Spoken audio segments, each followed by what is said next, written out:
हम लियाकत बाग रावलपिंडी कल एहतजाज कर रहे हैं। बेहतर यही होता कि ये लियाकत बाग का NOC इशू कर देते, नहीं किया, कोई ज़रूरत नहीं है।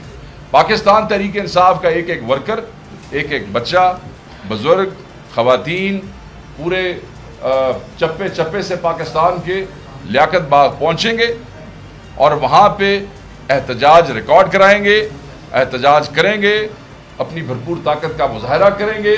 ये हमारा आईनी हक है और हमारा आईनी हक ज़बरदस्ती, ताकत से, बदमाशी से हमसे कोई छीन नहीं सकता है।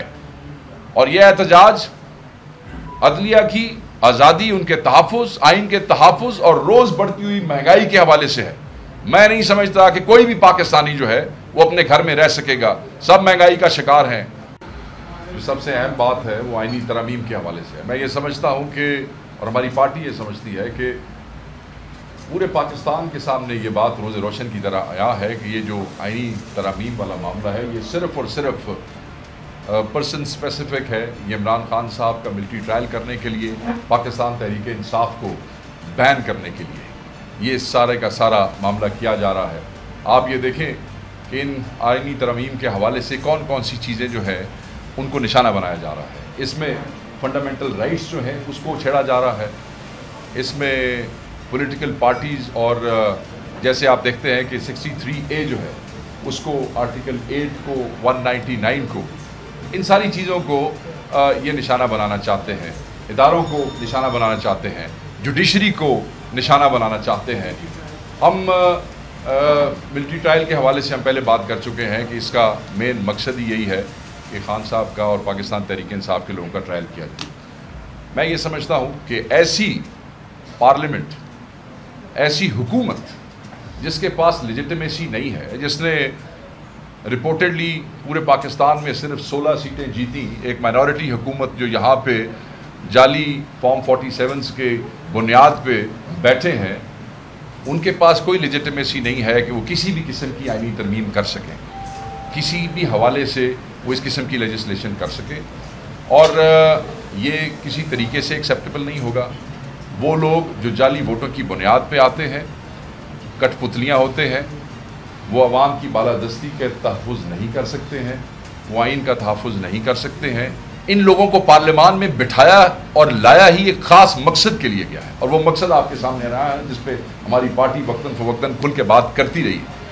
पाकिस्तान तहरीक इंसाफ इस आइनी तरमीम के सामने वो आखिरी दीवार होगी जिसको पार किए बगैर ये जो अदलिया पे हमला है इसको ये इंश्योर नहीं कर सकेंगे। पाकिस्तान मुस्लिम लीग नून के लिए ये कोई पहली दफ़ा नहीं है कि इन्होंने अदलिया पे या सुप्रीम कोर्ट पे हमला किया। ये पहले भी कर चुके हैं, पीछे छुप के। पहले बाहर से हमला किया, इस दफ़ा ये अंदर से हमला कर रहे हैं। आप ये देखें कि इस आइनी तरमीम को इंश्योर करने के लिए इन्होंने पूरी दुनिया की पार्लियामेंट्स की तारीख में बदतरीन मिसाल का पार्लियामेंट के अंदर से नकाबपोशों ने गिरफ्तार किया। गिरफ्तार लफ्ज़ शायद गलत है, अबडक्ट किया, अगवा किया।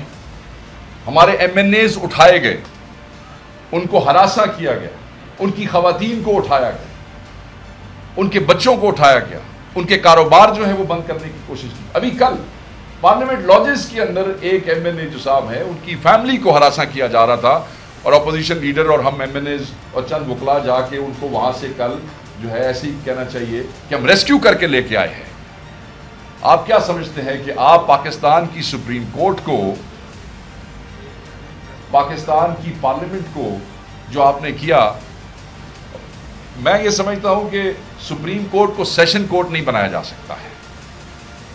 अगर आप तरामीम के अंदर जजों को एक सूबे से दूसरे सूबे पे भेजना चाहते हैं तो पाकिस्तानी समझते हैं कि आप उन 6 जजों को सजा देना चाहते हैं कि जिन्होंने खत लिखा था। पाकिस्तानी समझते हैं कि मियाँ वाली के जज ने खत लिखा था, सरगोदा के जज ने खत लिखा था, ये आप उनको सजा देना चाहते हैं। तो अवाम को आप धोखा नहीं दे सकते हैं।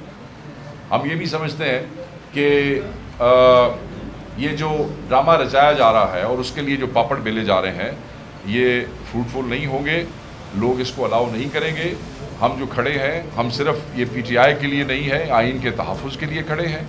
इसके लिए तमाम पॉलिटिकल पार्टीज़ के हवाले से खड़े हैं और हर वो कोशिश हम करेंगे, जिससे पाकिस्तान के आइन का तहफ़्फ़ुज़ करेंगे और हम अदलिया के तहफ़्फ़ुज़ के लिए आखिरी हद तक जाएंगे।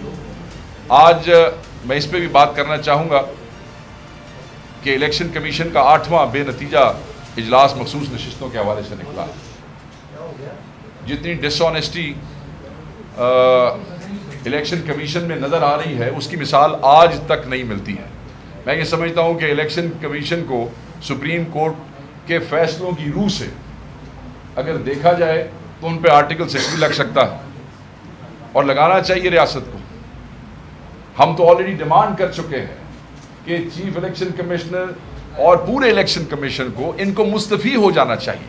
आप ये देखें कि बैट के फैसले से लेके 8 फरवरी के इलेक्शन तक, उसके बाद मखसूस नशिस्तों तक और फिर मखसूस नशिस्तों के हवाले से किस तरीके से रिकाउंटिंग्स किया, हमारे लोगों के साथ जो रवैया अपनाया गया इलेक्शन कमीशन के अंदर, इलेक्शन कमीशन बाकायदा तौर पे पार्टी बन गया।